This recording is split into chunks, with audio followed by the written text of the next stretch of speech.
छिंदवाड़ा में घिर गए नकुलनाथ, जिसे दिया टिकट उसने बदला पाला। कमलनाथ के करीबी विधायक ने दिया इस्तीफा, बीजेपी में शामिल। छिंदवाड़ा में एक के बाद एक कमलनाथ समर्थक छोड़ रहे हैं साथ। लोकसभा चुनाव से पहले कमलनाथ को झटके पर झटके मिल रहे हैं।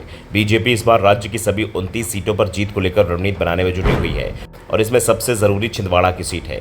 छिंदवाड़ा सीट पर आजादी के बाद किसी भी आम चुनाव में कांग्रेस को हार नहीं मिली है। कोई दूसरी पार्टी यहां से जीत नहीं पाई है। सिर्फ एक बार, वो भी लोकसभा उपचुनाव में छिंदवाड़ा से बीजेपी को जीत मिली थी, लेकिन कुछ ही समय बाद जब चुनाव हुए तो ये सीट कांग्रेस ने फिर छीन ली।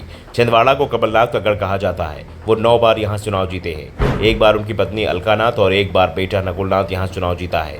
नकुलनाथ इस समय छिंदवाड़ा से सांसद हैं और एक बार फिर से वही कांग्रेस के टिकट पर चुनाव लड़ रहे हैं। लेकिन इस बार नकुलनाथ की जीत आसान नहीं मानी जा रही है, क्योंकि छिंदवाड़ा से एक के बाद एक उनके समर्थक पाला बदल रहे हैं। छिंदवाड़ा नगर निगम के 13 कांग्रेसी पार्षद बीजेपी में चले गए, जिस कारण से निगम में बहुमत अब कांग्रेस की जगह बीजेपी का हो गया है। निकाय के कानून के चलते ही कांग्रेस के अध्यक्ष की कुर्सी बची हुई है, क्योंकि 2 साल तक उनके खिलाफ अविश्वास प्रस्ताव नहीं लाया जा सकता। लेकिन लोकसभा चुनाव के बाद ये म्याद भी समाप्त हो रही है, यानी छिंदवाड़ा निगम में अब जल्दी बीजेपी का अध्यक्ष बन जाएगा। तो दूसरी ओर कमलनाथ को भी झटके लग रहे हैं। सबसे बड़ा झटका तो कमलनाथ को अपने सबसे करीबी पूर्व मंत्री दीपक सक्सेना के इस्तीफे के चलते लगा था। कमलनाथ जब 2019 में सीएम बने थे तो दीपक सक्सेना ने ही उनके लिए अपनी सीट खाली की थी।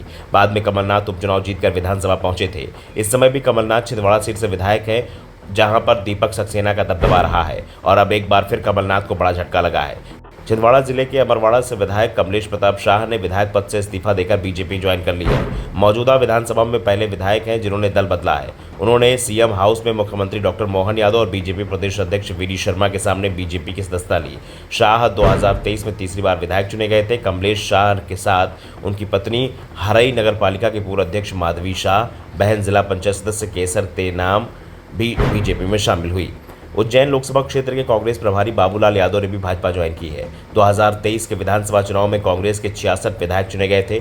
इनमें से अमरवाड़ा के विधायक ने इस्तीफा देकर बीजेपी ज्वाइन कर ली, जिसके बाद विधानसभा में कांग्रेस सदस्यों की संख्या 66 से घटकर 65 रह गई है। कांग्रेस विधायक कमलेश प्रताप शाह कमलनाथ के खास रहे हैं। वे छिंदवाड़ा जिले की अमरवाड़ा सीट से 3 बार विधायक हैं। उनके कांग्रेस छोड़कर बीजेपी में जाने से लोकसभा चुनाव से पहले कांग्रेस के लिए बड़ा झटका माना जा रहा है। इस दौरान मुख्यमंत्री डॉक्टर मोहन यादव ने कहा कि आज पूरा प्रदेश मोदीमय है। जिनकी 3 पीढ़ियां विधायक रह चुकी हैं, वो आज कांग्रेस से बीजेपी में शामिल हो गए हैं। कांग्रेस प्रदेश प्रवक्ता के मिश्रा कहना है कि दल बदल कानून के अनुसार यदि कोई जनप्रतिनिधि पार्टी बदलता है तो उसे इस्तीफा देना होता है।